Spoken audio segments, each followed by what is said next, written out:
आज यहाँ पे आए हुए सभी किसान भाइयों बहनों को मेरा नमस्कार, सत श्री अकाल, वाहेगुरु जी का खालसा, वाहेगुरु जी की फतेह। आज सुबह जब मैं पंजाब पहुंचा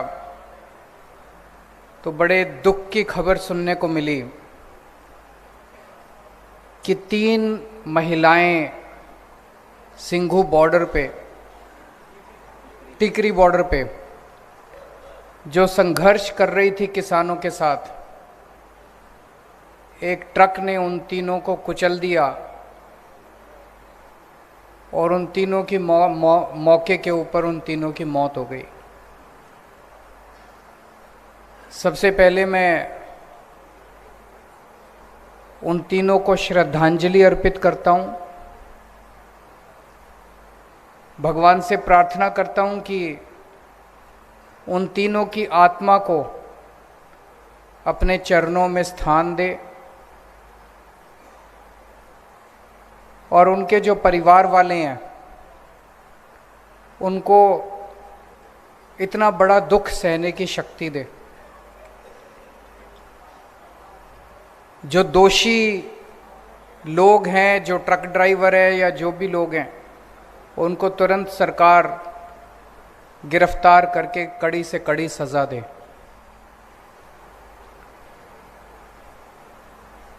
पूरे देश में कहीं से भी अगर खबर आती है कि किसान ने खुदकुशी कर ली तो बहुत तकलीफ होती है, सबको तकलीफ होती है, आम लोगों को तकलीफ होती है, जनता को तकलीफ होती है। कोई सुनता है, आप लोग भी जब सुनते हो, चाहे पंजाब हो, चाहे हरियाणा हो, चाहे महाराष्ट्र हो, चाहे मध्य प्रदेश हो, कहीं अगर कोई किसान, गरीब किसान आत्महत्या करता है तो बड़ी तकलीफ होती है। आज अगर आज़ादी के 70 साल के बाद भी हमारे देश में किसानों को खुदकुशी करनी पड़ रही है तो ये शर्म की बात है। लेकिन दुख की बात ज्यादा यह है कि तकलीफ मेरे को होती है, तकलीफ आपको होती है, इन नेताओं को तकलीफ नहीं होती, इन पार्टियों को तकलीफ नहीं होती। जितने मर्जी किसान मर जाएं, जितने मर्जी किसान खुदकुशी कर लें, 1 साल से मुझे लगता है दुनिया का सबसे बड़ा धरना चल रहा है अभी सिंघू बॉर्डर और टिकरी बॉर्डर के ऊपर। दुनिया के इतिहास का सबसे बड़ा धरना चल रहा है। 1 साल से 11 महीने से ऊपर हो गए, 11 महीने से ऊपर वहां पे बैठे हैं। 600 से ज्यादा किसान अपनी शहादत दे चुके हैं, लेकिन इन पार्टियों और इन नेताओं के इनको कोई फर्क नहीं पड़ता। आज इस मंच से मैं एक बड़ा बयान देके जा रहा हूं। हो सकता है आपको यह लगे केजरीवाल बड़ी बात कर रहा है, ऐसे नहीं हो सकता, लेकिन केजरीवाल जो कहता है वो करता है। मैं बड़ा सोच समझ के बोलता हूं।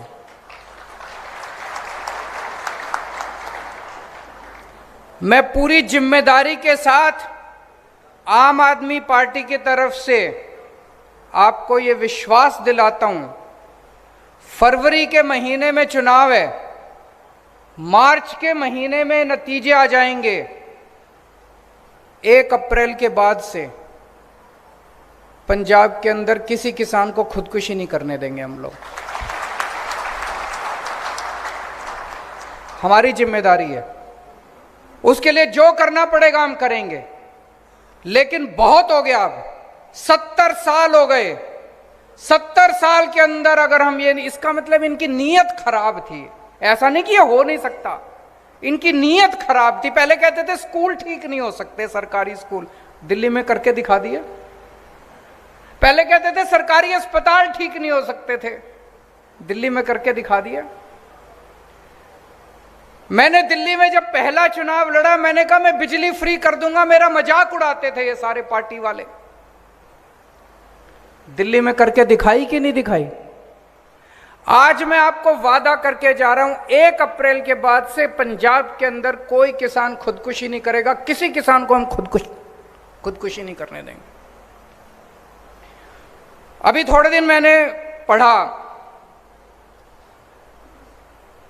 मैं पंजाब की खेती के बारे में हम सब लोग मिलके पूरी प्लानिंग कर रहे हैं, बहुत बड़ी प्लानिंग है।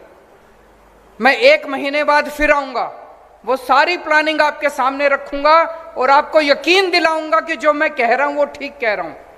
लेकिन आज मैं अचानक इसलिए आया हूं क्योंकि मैंने अखबारों में पढ़ा कि पंजाब के अंदर भी जैसे दिल्ली में बेमौसम बारिश की वजह से फसलें बर्बाद हो गई, पंजाब के अंदर भी बेमौसम बारिश की वजह से फसलें बर्बाद हो गई।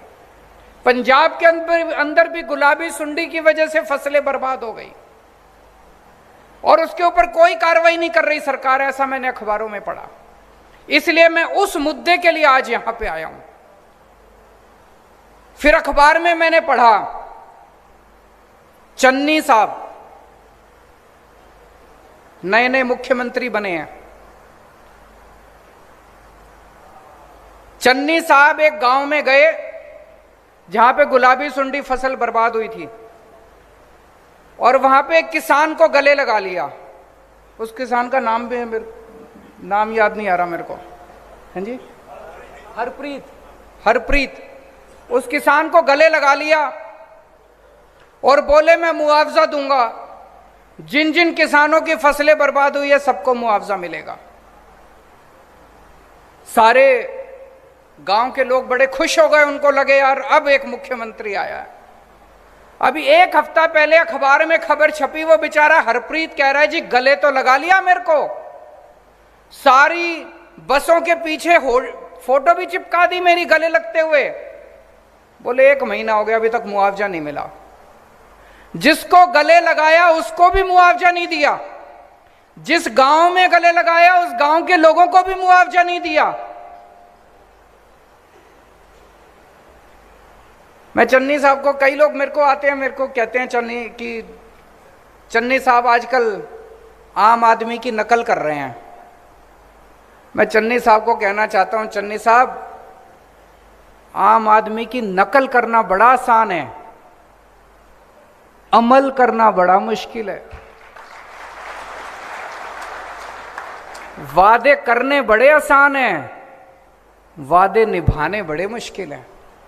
हम आम आदमी पार्टी वाले जो वादे करते हैं वो वादे पूरे भी करते हैं। तो मैं चन्नी साहब से अपील, और फिर मैं पंजाब की जनता को भी कहना चाहता हूं कि भाई जब ओरिजिनल आपके सामने खड़ा है तो फिर डुप्लीकेट को वोट देने से क्या फायदा।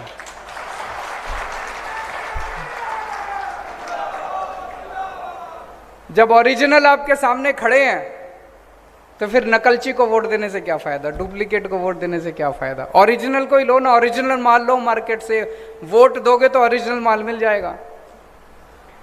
तो मैं आज चन्नी साहब से अपील करना चाहता हूं कि पहली बात, किसानों के साथ बैठ के, किसान जत्थेबंदियों के साथ बैठ के आप ये हिसाब लगाओ कि फसलों का जो बेमौसम बारिश से धान खराब हुई है उसका, और जो गुलाबी सुंडी की वजह से फसलें बर्बाद हुई है, नरमा बर्बाद हुआ है उसका, कितना लागत थी, कितना नुकसान हुआ।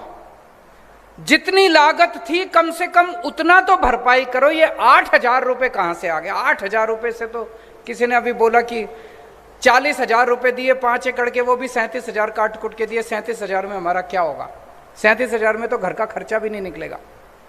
तो जितनी लागत थी कम से कम उतनी लागत तो किसानों को दो।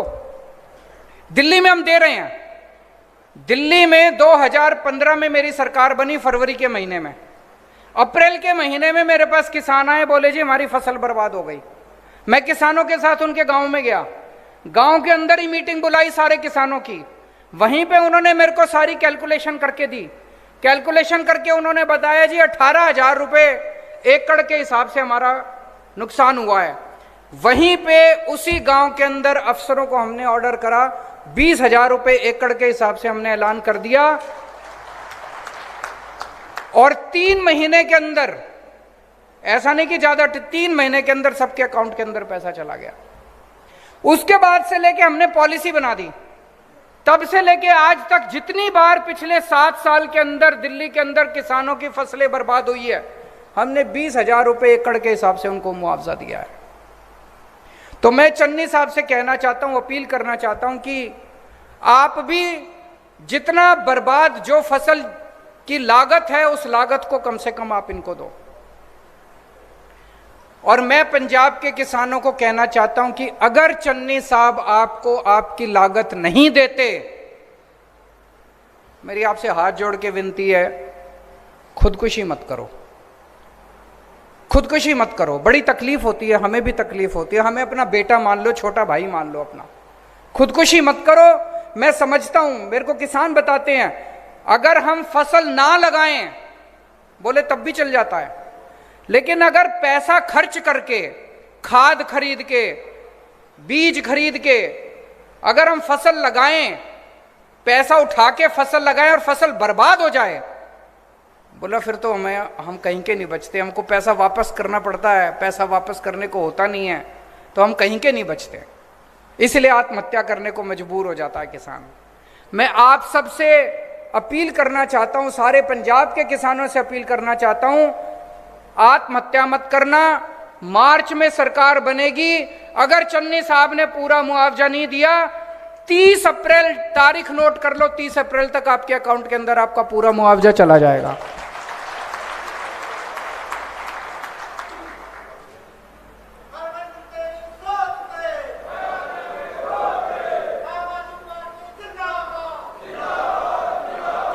दूसरा, जितने मजदूर हैं, जिन मजदूरों ने खेत में काम किया, फसल बर्बाद हो गई, जमींदार बेचारा मजदूरों को भी पैसे नहीं दे पाता, मैं उन मजदूरों को भी कहना चाहता हूं कि आप भी चिंता मत करो, आपको भी उचित मुआवजा। कितना मुआवजा देंगे? लागत, जितनी लागत आती है और जितना आपके साथ बैठेंगे, किसान जत्थेबंदियों के साथ बैठेंगे। जैसे दिल्ली के अंदर मैं किसानों के साथ बैठा, किसानों ने 18,000 रुपये मांगे, हमने 20,000 रुपये दे दिए। यहां पे कितनी लागत आती है, आपके साथ बैठेंगे, मार्च के महीने में बैठेंगे, जितनी लागत आपकी है, इन दोनों बेमौसम बारिश की वजह से और गुलाबी सुंडी की वजह से जितनी भी आपकी बर्बाद हुई है, उसका मुआवजा हम आपको 30 अप्रैल तक दे देंगे। तो आज 2 चीजें ऐलान कर रहा हूं। एक तो ये, 1 अप्रैल के बाद से पंजाब के अंदर किसी किसान को आत्महत्या नहीं करने देंगे, और दूसरा, जितना आपकी लागत आती है, अगर कभी भी भविष्य के अंदर फसल बर्बाद होती है, आम आदमी पार्टी की सरकार बनने के बाद अगर कभी भी फसल बर्बाद होती है, जो लागत है उस लागत के हिसाब से आपको उचित मुआवजा दिया जाएगा। और तीसरी चीज, अभी अगर चन्नी साहब आप लोगों को उचित मुआवजा नहीं देते, कृपया हाथ जोड़ के अपील है, आप कोई गलत कदम मत उठा लेना। 30 अप्रैल तक आपके अकाउंट के अंदर हम मुआवजा आपके अकाउंट के अंदर डलवा देंगे। अभी आप सब लोगों के मैं सुझाव सुन रहा था, बहुत अच्छे आप लोगों के सुझाव थे, मैं सारे मैंने नोट कर लिए। एक आया कि नकली दूध बिक रहा है बहुत ज़्यादा, अगर नकली दूध बंद कर दिया जाए तो बहुत सारे किसान हैं जो डेयरी के जरिए उनकी इनकम भी बढ़ेगी और लोगों को असली दूध पीने को मिलेगा। इसको जरूर लागू करेंगे। एक सुझाव आया, पशुओं का बीमा कराना चाहिए, बहुत अच्छा सुझाव है।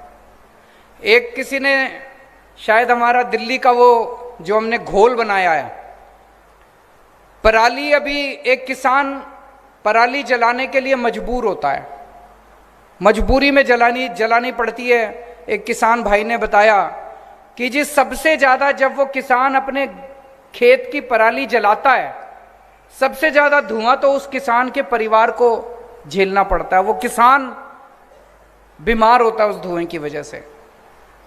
दिल्ली के अंदर हमने क्या किया, हमने घोल बनाया है, उस घोल को अगर आप अपने खेत में छिड़क दो तो आपकी पूरी वो जो पराली है वो गल जाती है और गल के खाद बन जाती है वो 10 से 15 दिन के अंदर, और उसके अंदर वो, उसके बाद वो खाद जो है वो आपके खेत को और ज़्यादा उपजाऊ करती है, आपकी अगली फसल जो है वो और बढ़ती है। ये घोल पूरा घोल दिल्ली सरकार अपने पैसे पे बनवाती है और अपने पैसे पे पूरी दिल्ली के सारे किसानों के खेत में फ्री छिड़काव करती है। ये हम पंजाब में भी करेंगे। आपको पराली जलाने की जरूरत नहीं पड़ेगी, आपके खेतों के अंदर उस घोल का छिड़काव फ्री में करेंगे। लेकिन एक और बड़ी मजे की बात है, पंजाब के अंदर मैंने कई लोगों से बात करी, पराली से कोयला बनता है, पराली से बिजली बनती है, पराली से गत्ता बनता है। और ये पंजाब के अंदर मैंने 6-7 ऐसी फैक्ट्रियां देखी हैं। उन सारे फैक्ट्री वालों को मैंने दिल्ली बुला के उनसे बात की। आप सोच के देखो, अगर पूरे पंजाब के अंदर हम इतनी सारी फैक्ट्रियां लगा दें जो पराली को इस्तेमाल करके कोयला बनाने लगे, बिजली बनाने लगे, एक तो किसान को 1000 रुपए एकड़ के हिसाब से पराली के पैसे मिलने लगेंगे, जलाने की जरूरत नहीं पड़ेगी। और वो फैक्ट्री वाला खुद आपकी पराली काट के ले जाएगा, आपका कोई पैसा नहीं लगेगा, आपको 1000 रुपए एकड़ मिलेगा। और पूरे पंजाब के अंदर इतनी फैक्ट्रियां लग सकती हैं कि इतने बच्चों को रोजगार मिलेगा। अभी एक किसी ने बोला एग्रो प्रोसेसिंग इंडस्ट्री लगाने के लिए, बहुत अच्छा सुझाव है। तो ये जैसे पराली है, इसी तरह से न जाने कितनी एग्रो प्रोसेसिंग इंडस्ट्री लगा सकते हैं। और उसमें अपने को अंबानी अडानी को नहीं लाना, किसानों के ग्रुप मिलके, किसानों के बच्चों के ग्रुप मिलके। अब आपको कनाडा भेजने की जरूरत नहीं है अपने बच्चों को, यहीं पे आपके गांव के अंदर इंडस्ट्री लगाएंगे, आपके शहर के अंदर इंडस्ट्री लगाएंगे। इतनी इंडस्ट्री लग सकते हैं, इतना विकास हो सकता है। एक किसी ने बड़ा अच्छा सुझाव दिया डीएपी की फैक्ट्री लगाने का। बिल्कुल सही बोल रहे हैं कि हमारे किसान, गरीब किसान उन्हीं की फैक्ट्री में जाके काम करते हैं और वहीं का डीएपी जो है हमारे पंजाब के अंदर इस्तेमाल हो। हम क्यों नहीं लगा सकते डीएपी की फैक्ट्री? लगानी चाहिए। बहुत अच्छे अच्छे सुझाव आए हैं, इन सारे सुझावों को मैंने नोट किया है। और अंत में वो अमनप्रीत ने जो बोला था, वो कहाँ है वो लड़का अमनप्रीत? बच्चे, मैं आपको भरोसा दिलाना चाहता हूं, हम मिलके करेंगे। जैसे दिल्ली के अंदर हमने स्कूल बदल दिए, सरकारी स्कूलों के इस साल नतीजे, सरकारी स्कूलों के बच्चों के 99.8% नतीजे आए, 99.8% नतीजे। सोच सकते हो, सरकारी स्कूलों के बच्चों के नतीजे 99.8% आए हैं। अगर हम दिल्ली के सरकारी स्कूल बदल सकते हैं, दिल्ली के सरकारी अस्पताल बदल सकते हैं, दिल्ली की बिजली, पानी, सड़कें बदल सकते हैं, तो पंजाब की खेती भी बदल सकते हैं, मिलके बदल सकते हैं। तो मैं आपको यकीन दिलाना चाहता हूं, पंजाब के अंदर जब मौका मिलेगा, खेती को इज्जत का धंधा बनाएंगे, खेती को मुनाफे का धंधा बनाएंगे। और जो अभी भगवंत भाई ने बोला कि सबसे ऊपर पहले नंबर पे खेती होगी, दूसरे नंबर पे व्यापार होगा और तीसरे नंबर पे नौकरी होगी, इसको वैसे ही करेंगे। इसकी मैं पूरी, जैसे मैंने कहा, बहुत बड़ी प्लानिंग कर रहे हैं हम लोग। 1-1.5 महीने के बाद मैं दोबारा आपके बीच में आऊँगा, सारी पूरी प्लानिंग करके। आज केवल इस चीज़ के लिए आया था क्योंकि दिल में बड़ी तकलीफ हो रही थी कि किसान आत्महत्या कर रहे हैं। आज आपको ये कहने के लिए आया था, आत्महत्या मत कीजिए, इंतज़ार कीजिए। 6 महीने के बाद आम आदमी पार्टी की सरकार आ रही है, मिलके पंजाब को बदलेंगे।